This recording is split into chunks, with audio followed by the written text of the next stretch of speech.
بسم اللہ الرحمن الرحیم۔ السلام علیکم ورحمۃ اللہ وبرکاتہ۔ کیا کبھی تم نے خود سے یہ سوال کیا ہے کہ آخر میں ہی کیوں؟ میرے ہی حصے میں اتنی تکلیف کیوں آئی؟ میں نے کس کا کیا بگاڑا تھا؟ میں ہی کیوں ہر بار آزمائش میں ڈال دیا جاتا ہوں؟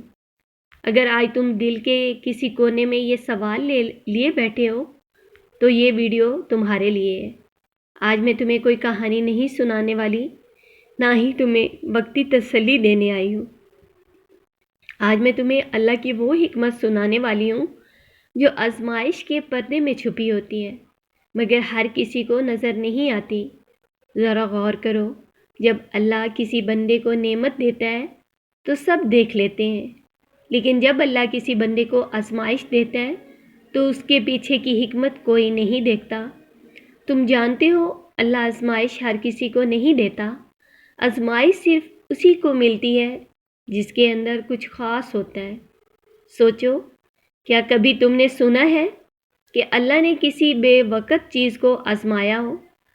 آزمائش اس لیے نہیں آتی کہ اللہ تم سے ناراض ہے، آزمائش اس لیے آتی ہے کیونکہ اللہ تمہیں اس مقام تک لے جانا چاہتا ہے جہاں تم خود کبھی پہنچ نہیں سکتے تھے۔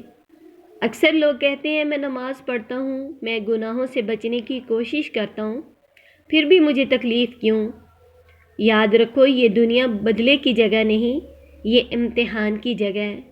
کلاس میں وہی طالب علم پرچہ دیتا ہے جو اگلی جماعت میں جانا ہوتا ہے۔ جسے فیل کرنا ہو اسے پرچہ ہی نہیں دیا جاتا۔ اگر آج تم آزمائش میں ہو تو یہ اس بات کی دلیل ہے کہ اللہ نے تمہیں نظر انداز نہیں کیا بلکہ منتخب کیا ہے۔ اب ذرا دل پر ہاتھ رکھ کر سوچو، کیا تم پہلے جیسے نہیں رہے؟ کیا تمہاری سوچ نہیں بدلی؟ کیا تم اللہ کے زیادہ قریب نہیں ہوئے؟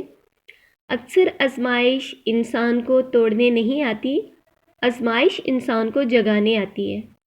کبھی کبھی اللہ تم سے سب کچھ چھین لیتا ہے تاکہ تمہیں وہ دے جو دنیا نہیں دے سکتی۔ ہم دعا کرتے ہیں یا اللہ مجھے آسانی دے، لیکن اللہ ہمیں پہلے مضبوط بناتا ہے تاکہ آسانی سنبھال سکیں۔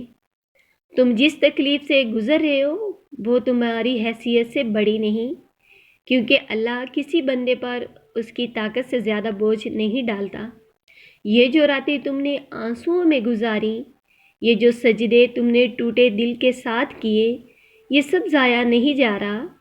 خاموش رہ کر صبر کرنا یہ کمزوری نہیں، یہ اللہ پر مکمل یقین کی نشانی ہے۔ یاد رکھو، جب بات اللہ اور بندے کے درمیان ہو تو تاخیر ہوتی ہے، انکار نہیں۔ اللہ کی حکمت ہمیشہ آخری منظر میں کھلتی ہے، درمیان میں صرف صبر ہوتا ہے۔ اگر آج تمہیں لگ رہا ہے کہ تم اکیلے ہو تو یہ تمہارا وہم ہے۔ اللہ تمہارے سب سے قریب ہے، بس وہ تمہیں سنبھالنے کا طریقہ جانتا ہے۔ تم آزمائش میں ہو، اس کا مطلب یہ نہیں کہ اللہ دور ہے، بلکہ اس کا مطلب یہ ہے کہ اللہ تمہیں قریب بلا رہا ہے۔ ہم اکثر کہتے ہیں یا اللہ بس یہ ایک مسئلہ حل کر دے، میں ٹھیک ہو جاؤں گا، میں شکر گزار بن جاؤں گا، میں بدل جاؤں گا۔ مگر حقیقت یہ ہے ہم بدلتے نہیں، ہم صرف وقتی سکون چاہتے ہیں۔ اسی لیے اللہ مسئلہ حل کرنے سے پہلے انسان کو بدلتا ہے۔ تم نے دیکھا ہوگا کچھ لوگ بہت کم بولنے لگ جاتے ہیں، کچھ تنہائی پسند ہو جاتے ہیں، کچھ کی آنکھوں میں خاموشی اتر آتی ہے۔ یہ سب آزمائش کی نشانی ہے، لیکن لوگ اسے کمزوری سمجھ لیتے ہیں۔ حقیقت یہ ہے کہ اللہ جس بندے کو اندر سے بناتا ہے وہ باہر سے ٹوٹا ہوا لگتا ہے۔ اور سنو، اللہ کی حکمت ہمیشہ شور نہیں کرتی، وہ خاموشی میں کام کرتی ہے۔ تم جس موڑ پر کھڑے ہو وہ انجام نہیں، وہ تربیت کا مرحلہ ہے۔ کبھی کبھی اللہ تمہارے راستے بند کر دیتا ہے تاکہ تم غلط دروازے پر دستک نہ دو۔ کبھی اللہ تمہارے ساتھ کھڑے لوگوں کو ہٹا دیتا ہے تاکہ تم جان سکو کہ اصل سہارا کون ہے۔ اور یہ جو تمہیں لگتا ہے کہ دعائیں قبول نہیں ہو رہی، یاد رکھو کچھ دعائیں قبول ہو کر بھی چھپا لی جاتی ہیں کیونکہ ان کا وقت ابھی نہیں آیا ہوتا۔ اللہ جلدی نہیں کرتا، وہ درست وقت پر دیتا ہے۔ ہم گھڑی دیکھتے ہیں، اللہ دل دیکھتا ہے۔ تم جس چیز کو نقصان سمجھ رہے ہو، ممکن ہے وہی چیز تمہیں کسی بڑے نقصان سے بچا رہی ہو۔ کیا تم جانتے ہو سب سے بڑی آزمائش کیا ہوتی ہے؟ جب انسان کو سمجھ نہ آئے کہ اس کے ساتھ یہ سب کیوں ہو رہا ہے، اور یہی وہ لمحہ ہوتا ہے جہاں ایمان بولتا ہے یا انسان ٹوٹ جاتا ہے۔ اگر تم نے اس مرحلے پر اللہ کا دامن نہیں چھوڑا تو یقین رکھو اللہ تمہیں ایسا مقام دے گا جہاں تم خود حیران ہو جاؤ گے۔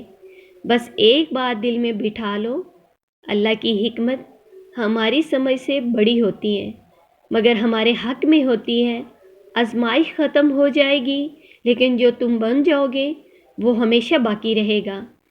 اسی لیے صبر کرو خاموشی سے، پورے یقین کے ساتھ۔ اللہ دیکھ رہا ہے، اللہ سن رہا ہے، اور اللہ تمہیں ضائع نہیں کرے گا۔ آخر میں بس اتنا یاد رکھو، جو اللہ کرتا ہے وہ خالی جگہ چھوڑنے کے لیے نہیں بلکہ بہتر سے بھرنے کے لیے کرتا ہے۔ اگر آج سمجھ نہیں آ رہی تو کل شکر ضرور آئے گا۔ اللہ ہمیں صبر کرنے والوں میں شامل فرمائے اور اپنی حکمت پر راضی رہنے کی توفیق دے۔